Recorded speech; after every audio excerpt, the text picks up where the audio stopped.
The defeat of the Arcanus fleet sent shockwaves through the galaxy. The mighty Arcanus, once thought invincible, had been humbled by Earth. The news spread quickly. Earth was no longer just a quiet, insignificant planet. It was a force to be reckoned with. In the aftermath of the battle, the leaders of the Galactic Council convened again, this time with a much more serious tone. What had happened was beyond their expectations. Earth's sudden rise was not just a surprise. It was a warning. No longer could they ignore this hidden power beneath their oceans. No longer could they treat humanity like a lesser species. The Arcanists have been defeated, and now we must deal with the consequences, said Grand Chancellor Thelon, his voice heavy with concern. We cannot allow Earth to become a threat to the balance of the galaxy. Commander Syrah, her sharp eyes narrowing, agreed. If Earth can hide such a fleet, who knows what other surprises they have waiting? The galaxy cannot remain divided like this. Earth must either join the Galactic Union or be neutralized. But not all council members agreed. A few leaders, including the wise and peaceful ruler of the Andovian Empire, suggested a more diplomatic approach. We should extend an olive branch to Earth. They may have kept their power hidden for a reason. Maybe they don't want war. Maybe they want peace. Peace. Thelon scoffed. Earth has shown its strength. They will not be satisfied with mere peace. They will demand a place at the top. A deep silence fell over the council. The argument was fierce, but the galaxy's power was not united. The leaders were divided. Some saw Earth's rise as a threat, while others saw it as a potential ally. The conflict was far from over. Meanwhile, on Earth, General Marcus was fully aware of the storm brewing in space. The defeat of the Arcanus fleet had sent a clear message, but Marcus knew that the galaxy was not going to let this go easily. Earth's quiet life was over. They had shown their strength, and now they had to face the consequences. He stood in a command room, looking at the stars through a large viewing window. Behind him, officers from Earth's military and intelligence services quietly discussed the next steps. We've proven our power, said Lieutenant Kara, the young officer who had always been quick to understand the bigger picture. But now the galaxy is coming for us. They'll either want to use us or destroy us. Either way, General Marcus replied, his voice firm. We'll be ready. The sound of footsteps interrupted their conversation. A messenger entered, holding a sealed communication from the Galactic Council. It was clear that the Council had made its decision. The envoys would arrive soon, seeking a meeting with Earth's leadership. We'll have to prepare for them, Marcus said. The Council wants answers, and they won't accept silence this time. We need to decide where Earth stands. Kara nodded. Do we negotiate, or do we make it clear that we don't answer to anyone? Marcus paused, considering. Earth had waited for centuries to reveal its true strength, and now the galaxy wanted to decide their fate. But Earth's leadership had always been about survival and protecting their world. They weren't interested in domination, only in peace and safety for their people. We won't submit to anyone, Marcus finally said. We will not be slaves to any empire, but we will listen. If the galaxy seeks peace, we'll offer it. If they want war, we'll be ready. The decision was made. Soon after, the envoys from the Galactic Council arrived at Earth's command center, a vast underground base built to protect Earth's most sensitive secrets. The leaders of the galaxy, including a representative from the Andovian Empire, entered the room. They looked around, visibly impressed by the security and technology. It was clear that Earth had prepared for this moment. Grand Chancellor Thelon stepped forward first. His face was stern, his eyes sharp. General Marcus, he began, his voice cold. Earth's actions have disrupted the balance of the galaxy. We demand that you answer for your hidden fleet. General Marcus stood tall, his voice steady. Earth answers to no one but itself. We have no interest in interfering with the galaxy's wars. But if you threaten our world, we will defend it. And we won't apologize for that. The room fell silent. The council leaders were clearly taken aback by Marcus's words. Earth was no longer a meek planet to be controlled. It was a powerful, independent force. The galaxy would have to decide whether to embrace this new power or try to challenge it. The arrival of the Arcanist fleet sent a ripple of tension through both the human forces and the alien envoys who had already arrived on Earth. The Arcanists were powerful and ruthless, with a reputation for conquering weaker species. Their armada, a massive force of heavily armed warships, glided toward Earth's orbit, determined to show humanity their place. But Earth was not afraid. General Marcus had already prepared his forces, and the hidden fleet of warships lying beneath the ocean was ready to rise once again. The message had already been sent. The galaxy would learn not to underestimate humanity. As the Arcanist ships approached Earth, a strange calm settled over the planet's surface.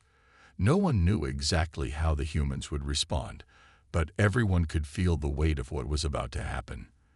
The first move would come from Earth, and everyone watched with bated breath. General Marcus stood on the command deck of one of Earth's ships, looking out at the approaching Arcanist fleet.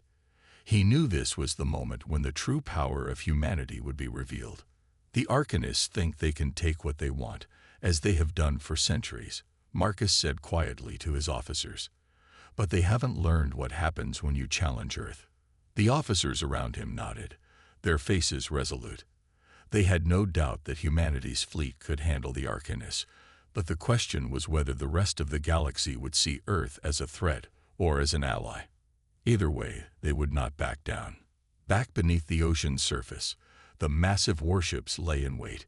They had been built long ago by humans, hidden away from the prying eyes of the galaxy. The ships were unlike anything the galaxy had ever seen, their designs ancient but advanced, forged to withstand the harshest conditions in the deepest parts of Earth's oceans. For centuries, these warships had remained dormant, watching, waiting. Their advanced systems were linked to Earth's defense network, and the ships could be activated at a moment's notice. They had been waiting for this exact moment, the moment when the galaxy would come to Earth's door, and humanity would need to defend itself. General Marcus knew that the Arcanist fleet would not simply turn away. They were coming with full force, their weapons primed and ready. They would demand Earth's submission, and if that didn't happen, they would destroy everything in their path. But humanity was prepared. The hidden fleet under the oceans was not just a collection of powerful ships. Each one was equipped with advanced technology and weapons that could disable or destroy entire fleets. The fleet was connected to Earth's main control center, allowing for quick and coordinated responses to any threat. As the Arcanist ships neared Earth's orbit, General Marcus gave the order. "Activate the fleet," he said, his voice steady. The ocean trembled as the first of Earth's warships began to rise from the depths. Slowly, silently, the ships broke through the surface of the water, their sleek, metallic forms glimmering in the light of the distant sun. One by one, the ships emerged, their hulls cutting through the waves with an almost eerie precision. The sight was overwhelming. Dozens of ships, each one massive and armed to the teeth, rising from the ocean like giants awakening from a long slumber. The Arcanist fleet watched in stunned silence. They had never seen anything like this before. Humanity's fleet was vast, and it seemed to appear out of nowhere, like the planet itself had unleashed its hidden power. The Arcanist ships began to move into defensive positions, unsure of what to do next. General Marcus watched from his command center, his eyes narrowing. The first wave of Earth's warships was now fully deployed, and they were ready for battle. "Target the Arcanist's lead ship," Marcus ordered. The warships followed the command instantly.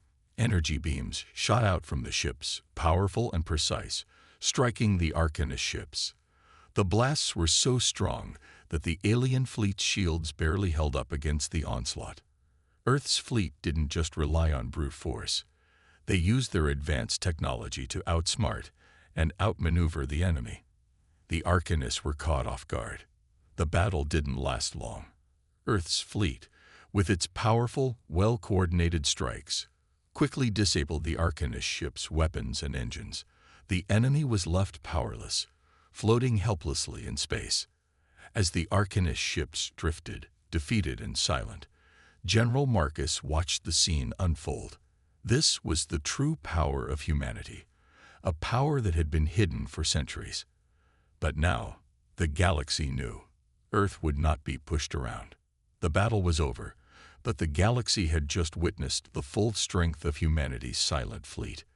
The message was clear: Earth would protect itself, and no one would challenge them without facing the consequences. The arrival of the alien envoy fleet was inevitable. The galaxy's most powerful empires, all fearful of what Earth had just shown them, decided it was time to confront humanity. The Galactic Council had chosen a group of the strongest species to represent their interests. They would demand answers, and perhaps even force humanity to submit to their rule. Captain Terran of the Virex was among the envoys sent to Earth. His fleet, now repaired and outfitted with the best technology available, was tasked with one goal: find out everything. He could not forget how easily Earth had destroyed his fleet. The mystery of Earth's hidden power gnawed at him. What kind of species could build such ships in secret and hide them beneath the ocean for centuries? He had to know. As Captain Terran and his fleet approached Earth's orbit, their sensors began to pick up strange signals once again. Energy surges, not from the ocean, but from the planet's surface. It was unlike anything they had ever seen. It was as if the entire planet was alive with power, its hidden fleet watching, waiting. Terran was not alone in his nervousness.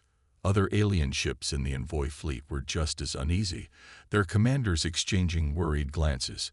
The ship's crew knew they were not simply going to negotiate. They were going to face the unknown. The first contact began as the alien fleet entered Earth's atmosphere. A vast ocean of ships filled the skies.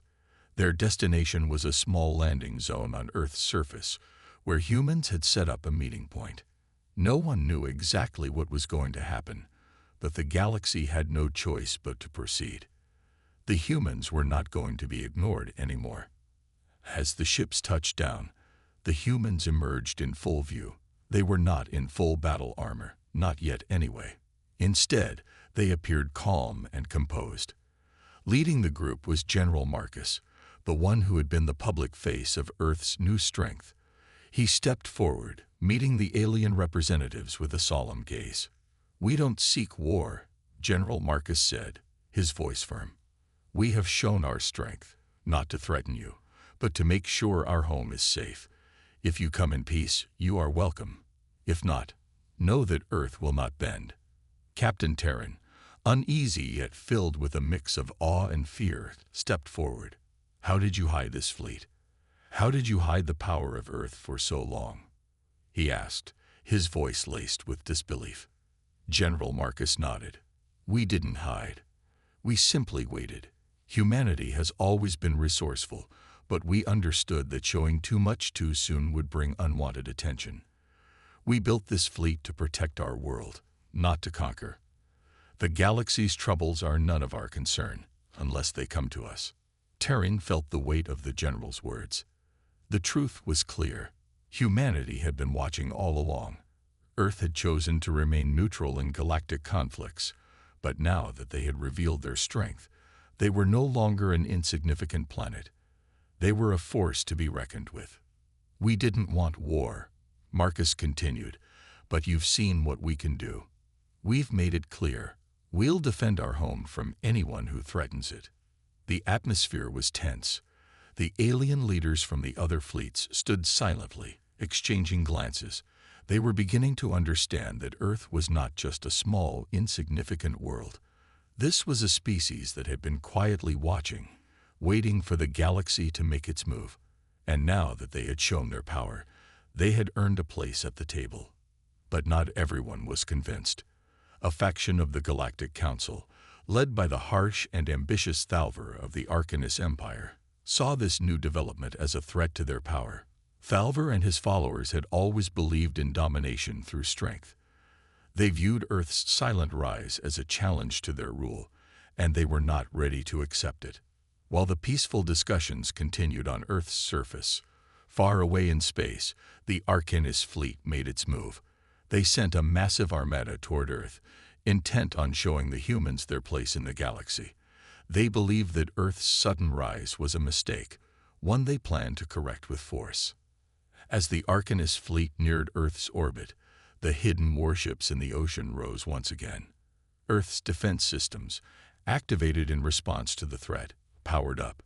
The tension in the air was electric. Humanity had made its choice. They would not back down. General Marcus stood tall, watching as the Arcanist ships entered range. The time for talking was over. The galaxy was about to learn the true power of Earth. The attack on the Virex fleet sent shockwaves across the galaxy. What had once been a quiet and forgotten planet, Earth, had just shown the galaxy that it was anything but weak. For the first time, the Galactic Council's top leaders gathered in a secure chamber to discuss what had happened. The news was both stunning and terrifying. The Earth fleet, hidden under the oceans for centuries, had not only disabled a powerful alien fleet but had done so with ease. And yet, the galaxy still knew little about this mysterious fleet. Who had built it? How had humanity managed to hide it for so long? And most importantly, why had they stayed silent for so many years? Questions flooded the council chambers. We cannot ignore what happened. The Virex fleet was crippled within minutes, said Grand Chancellor Thelon, a tall and imposing figure from the Andovian Empire. We must know the truth. How long have the humans had this kind of power? Another member, Commander Sira, a seasoned warrior from the Zultrax Dominion, spoke next. We all thought Earth was nothing more than a primitive world. Now we know better. But why did they stay silent? Why did they not join the Galactic Union or seek alliances? The room fell silent. Everyone had their own theories, but no one had an answer. In the quiet moments that followed, the leaders turned to the records they had on Earth. For centuries, Earth had been monitored by the Council, and their reports showed little sign of any advanced technology. Humanity had been making slow progress. Space travel had only just begun a few hundred years ago, and they were still struggling with energy resources. Yet beneath the surface, something much more powerful had been hidden. I suggest we send an envoy to Earth, said Chancellor Thelon. We must learn what they have been hiding and why. Back on Earth, the situation was tense. While the rest of the galaxy debated, humans had no idea of the storm brewing above them. The leaders of Earth's hidden fleet, once content to stay in the shadows, now knew they could not remain silent for long. The truth had been revealed, and they could not hide it forever. A meeting was called by General Marcus, one of the highest-ranking officers in Earth's defense. He stood before a small group of trusted advisors and military leaders in a secret underground base. We've shown the galaxy our strength, General Marcus began. But now they'll come for answers. We need to be ready for what comes next. The room was filled with quiet murmurs of agreement. They all understood the gravity of the situation. For centuries, humanity had prepared for this moment, and now it was here. But as the general spoke, there was a sense of unease. No one had expected such an immediate response. The Virex were just the beginning. More alien fleets would come, seeking answers, demanding to know how Earth had kept this secret for so long. I know we've been hiding, said Lieutenant Kara, a young officer with a sharp mind. But what will we say to them? How do we explain the fleet? General Marcus paused, his eyes scanning the room. We tell them the truth. We've been waiting for the galaxy to be ready, waiting for the right time. His words were simple, but they carried weight. Humanity had built the fleet not to conquer, but to protect. They had watched as the galaxy fought among itself, divided by greed and power. Humanity had waited, biding its time, knowing that one day the galaxy would need a unifying force. The general's voice grew steady. We don't seek war, but we won't be threatened. We will protect Earth. And if the galaxy wants to understand why we stayed hidden, they will have to come to us.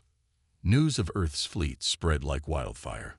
The Galactic Council, once dismissive of Earth, was now scrambling to understand how such a powerful force had remained concealed for so long. The universe was filled with chaos and mistrust, but Earth's fleet represented something different. A calm strength, a promise of protection without domination. And as the first alien envoy ships made their way toward Earth, the humans waited. They were ready to face the galaxy, not with fear, but with the quiet confidence of a species that had been underestimated for far too long. The Galactic Council was rattled. They had received reports about the strange energy readings from Earth and the mysterious message from Torin, the smuggler. Despite their doubts, they couldn't ignore the possibility that something was out of place. Earth, once seen as a simple planet with no advanced technology, might be hiding a secret. A small fleet was dispatched to Earth under the command of Captain Terran of the Virex Empire. The Virex were one of the oldest and most powerful species in the galaxy, and Captain Terran had seen many strange things in his time. But nothing had prepared him for what awaited them at Earth. Their ships entered Earth's orbit without any trouble, as if the planet was too small to pose a threat. They scanned the atmosphere and found nothing out of the ordinary. The Earth seemed peaceful, normal, as it always had. Yet the strange energy readings persisted, deep beneath the oceans. Captain Terran ordered his fleet to stay in orbit while they conducted further investigations. They had no reason to be worried.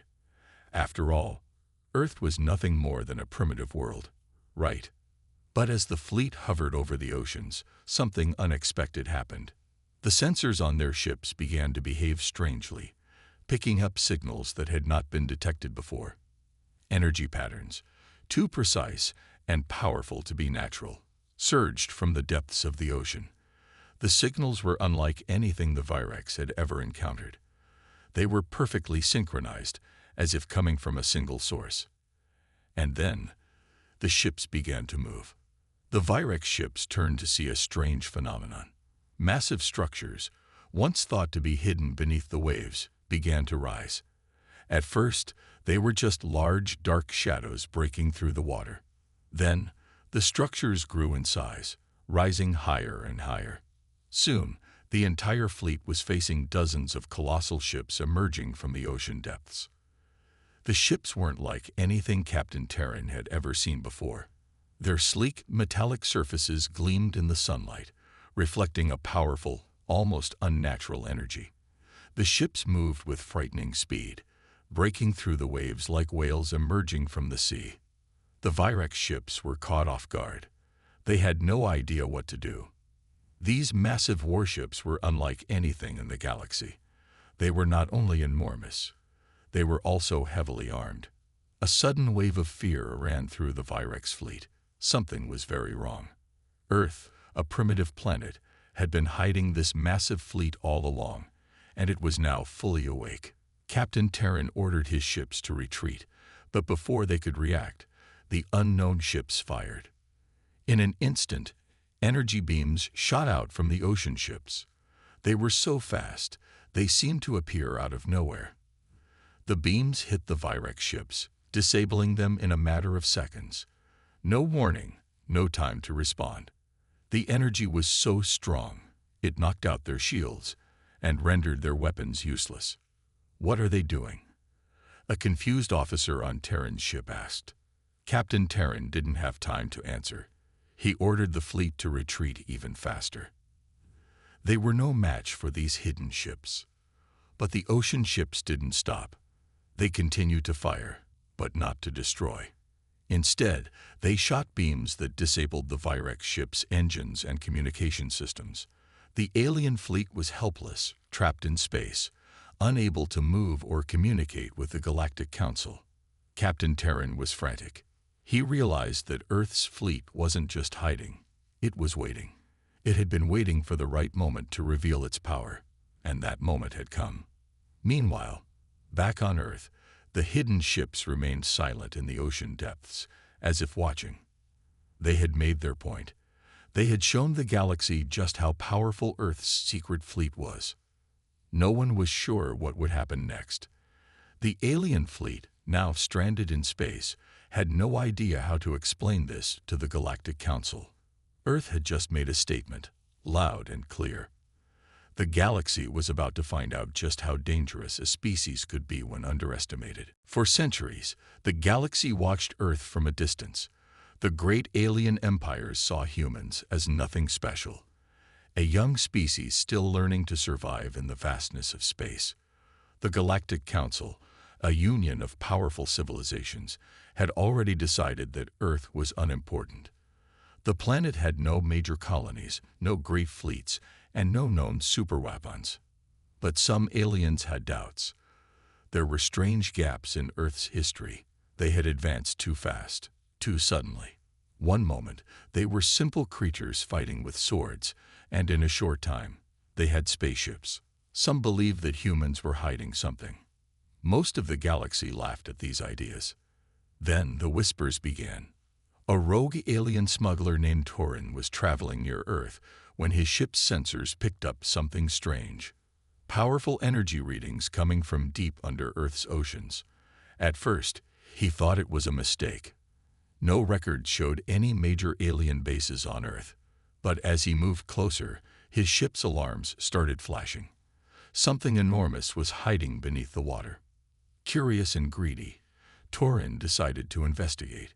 He sent a small probe into the ocean, guiding it through the darkness. The deeper it went, the stronger the signals became. Suddenly, the probe's camera picked up something impossible, a massive metallic structure, stretching for miles beneath the sea. Torin's heart pounded. He had seen warships before, but nothing like this. The hull was smooth, dark, and covered in strange symbols. It looked like a sleeping beast, waiting to wake up. Then more shapes appeared. Dozens, hundreds, thousands. A hidden fleet. Torin realized the truth in an instant. The humans were not weak. They had not been sitting idly while the galaxy ignored them. They had been preparing, building in secret, hiding an armada beneath their own oceans. Panic gripped him. If he could see them, that meant they could see him. His probe suddenly lost connection. Static filled his screens. Then, a single message appeared in his ship's system. Leave. Now. Torin didn't wait. He turned his ship around and jumped to hyperspace, racing to the nearest communications hub. The galaxy had to know. But he never arrived. A week later, a salvage team found his ship floating in deep space. There were no signs of attack, no damage, no struggle. It was as if the ship had simply been abandoned. The only clue was his last transmission, half broken but still terrifying. They're here, under the oceans. Millions of them. Then silence. The news spread quickly. Some dismissed it as nonsense, the ramblings of a smuggler who had gone mad. But others listened. The Galactic Council ordered a quiet investigation. A small fleet was sent toward Earth, disguised as a diplomatic mission. They had no idea what awaited them,